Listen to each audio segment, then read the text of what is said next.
Alright, let's make believe we're Debbie G with this here Tomb of a Dracula 53.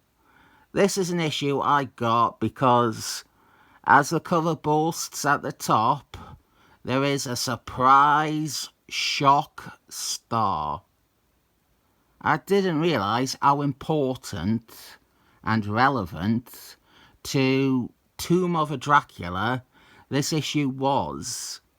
It resolves some major plot lines and subplots, and so it is not an ideal issue to select to read at random. Our surprise shock star is Satan's son, Mark Satan's son. I reckon some of you are anticipating me being angry at how brief Satan's son's appearance is, but I like it. It is a nice, practical use of the character. It's not a guest appearance. It is a practical appearance. He is here to help resolve a storyline, and he is used well in that regard. Satan's son has been brought in to perform an exorcism on the Wesley Snipes doppelganger that has been walking around. Let's call him Sticky Fingers. I mainly know about this character because he receives a half-page entry in the deluxe edition of the Marvel Andy books. So I wasn't completely lost when it came to the existence of a second Wesley Snipes. Sticky Fingers is an evil duplicate of Wesley Snipes that was introduced earlier in the series, and he is a Dracula. I don't know much beyond that. And this is the resolution to the whole story arc with Sticky Fingers. You see here we have Satan's son deal with the copy, and that is it for his contribution to the issue. I am okay with it. He was used appropriately. I wish we saw more Satan's son appearances like this, where his value is that he is an expert when it comes to possession or occult dealings. I would say Hannibal Buress is a bit premature in announcing the entire ordeal concluded, because Satan's son would have really came in handy in a few pages' time. If you're keen to know, Satan's son's next appearance is in Defenders 62 during the Defenders for a Day story. Our main plot revolves around Wesley Snipes, Hannibal Buress, and their archenemy. Some terrific Jean Colan art. When I reviewed issue 50, I decided to not focus on the art too much because I wanted to keep that discussion as a contingency in case there wasn't much to say about this issue. But there is. His art is at its best in Tomb of a Dracula, though. His problems or faults as an artist are perfectly surrendered to style and atmosphere. The lack of detailed backgrounds now become foggy, mysterious landscapes. The shadows often used to cover things.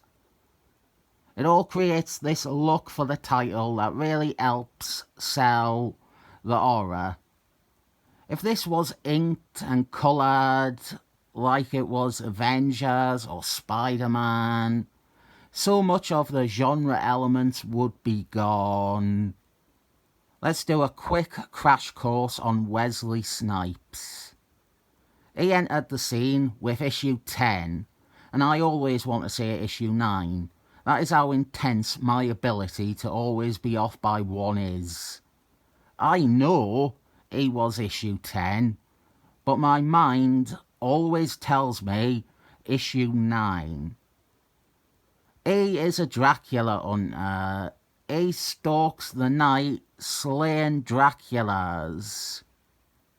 Most people know Wesley Snipes because of the motion picture talkies that they made about but there are both similarities and differences between comic and movie.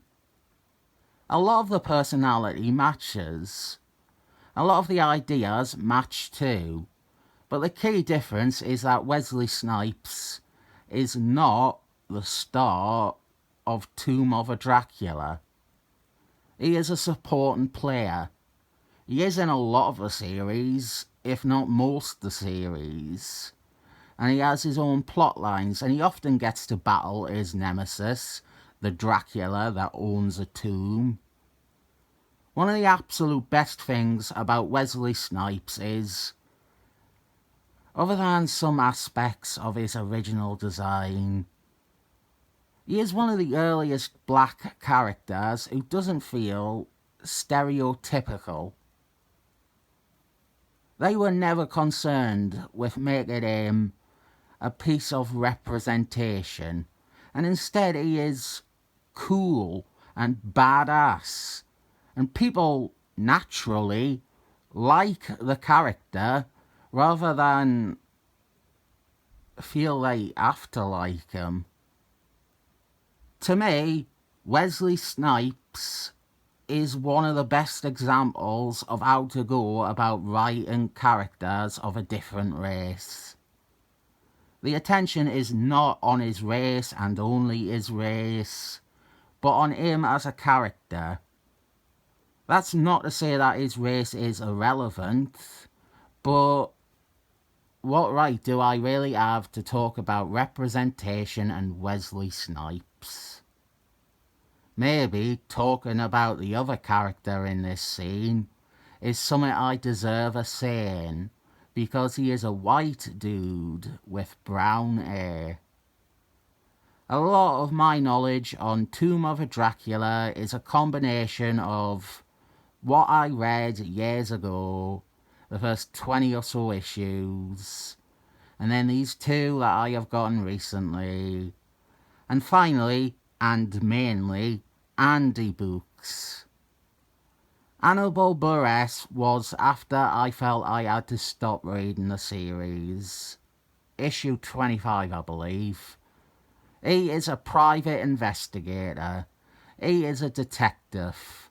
And he is a supporting character in the rest of the series after they introduce him. Spoilers! He is also a Dracula.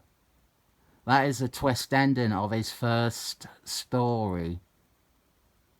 Both Wesley Snipes and Hannibal Buress go on to star in a comic in the 90s, Night Stabbers. That was where I first encountered a lot of this stuff, actually. I read a couple of issues of Night Stabbers, and it was not any good.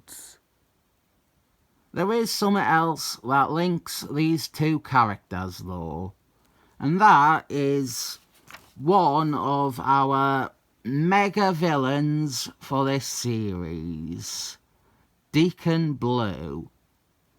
Rather than dip straight into his history, we get his origin here, and this is coming after, well, it would have been years of build-up to Deacon Blue taking centre stage. His backstory is that in 1863, he was a doctor experimenting with Draculas and Dracula blood. He was trying to develop serums and solutions that would prolong life using Dracula blood. He was also a mad scientist sort. So he was performing these tests on unwilling subjects and victims. He wound up being injected with his own serum, which transformed him into a Dracula. And Deacon Blue has lived in the shadows ever since, plotting and planning to create more artificial Draculas like himself and then take over the world. Now, Deacon Blue has quite a long history, but not a lot of it is that important. We first saw him in one of Wesley Snipes' first appearances, when we heard his backstory for the first time. Deacon Blue was the Dracula who sucked off Wesley Snipes' mom when she was giving birth to Wesley Snipes. I have said I am not a fan of significant characters being introduced by way of flashback or exposition dump backstory, but it makes sense for Deacon Blue.